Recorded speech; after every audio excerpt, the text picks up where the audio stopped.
ابو بکر آپ کے اندر ایک وصف تھا کہ ہر نیک کام میں پہل کرتے تھے. بکر پہل کرنے والا. رسول کریم صلی اللہ علیہ وآلہ وسلم نے ارشاد فرمایا، میں نے جس کے اوپر بھی اسلام پیش کیا اس نے کوئی مہلت مانگی، تو غور و تدبر کیا، لیکن جس نے بغیر تردد کے بلا تعمل فوراً ایمان قبول کیا، اس پاکیزہ وجود کا نام ابو بکر صدیق ہے.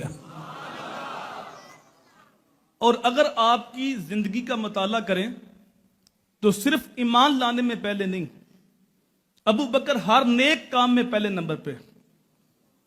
تبلیغ کرنے کی باری آئی تو ابو بکر پہلے نمبر پہ ہے.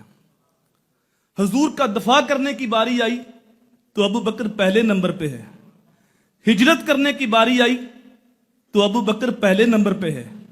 غار میں داخل ہونے کی باری آئی تو ابو بکر پہلے نمبر پہ ہے. غلاموں کو آزاد کرنے کی باری آئی تو ابو بکر پہلے نمبر پہ ہے. یتیموں کی مسکینوں کی نصرت کرنے کی باری آئی تو ابو بکر پہلے نمبر پہ ہے. حج کا امیر بنائے جانے میں ابو بکر پہلے نمبر پہ ہے. حضور کی حیات طیبہ میں مصلی امامت پہ کھڑے ہونے میں ابو بکر پہلے نمبر پہ ہے. حضور صلی اللہ علیہ وآلہ وسلم کا خلیفہ مقرر ہونے میں ابو بکر پہلے نمبر پہ ہے. منکرین ختم نبوت اور منکرین زکوٰۃ کے خلاف جہاد کرنے میں ابو بکر پہلے نمبر پہ ہے.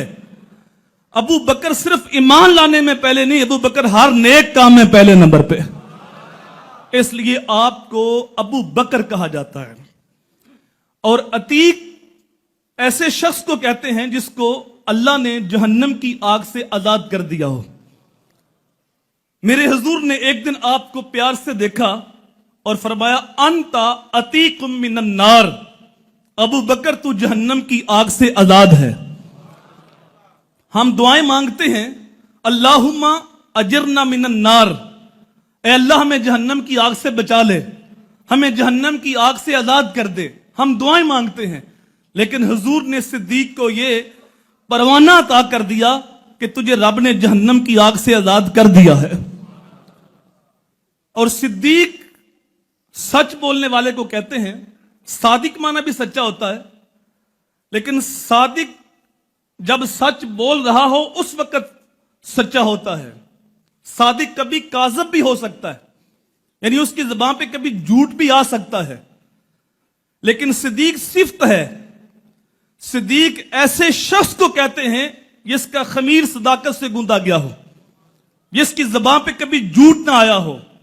مشکل سے مشکل حالات بھی بن جائیں، صدیق وہ ہوتا ہے جو ہمیشہ سچ ہی کہتا ہے. اللہ اکبر.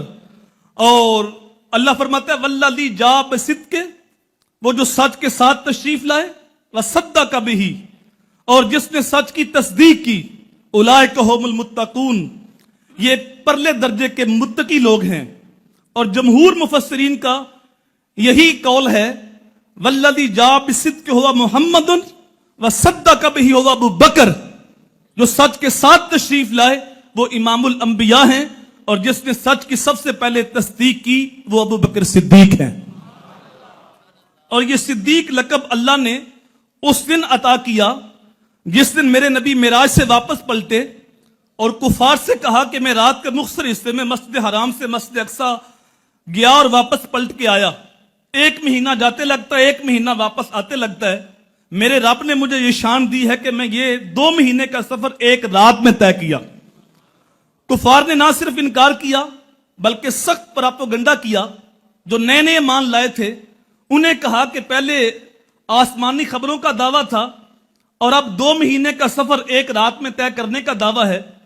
جن کے سینوں میں ابھی ایمان راسخ نہیں ہوا تھا وہ دوبارہ ارتداد کی راہ اختیار کر گئے، مرتد ہو گئے.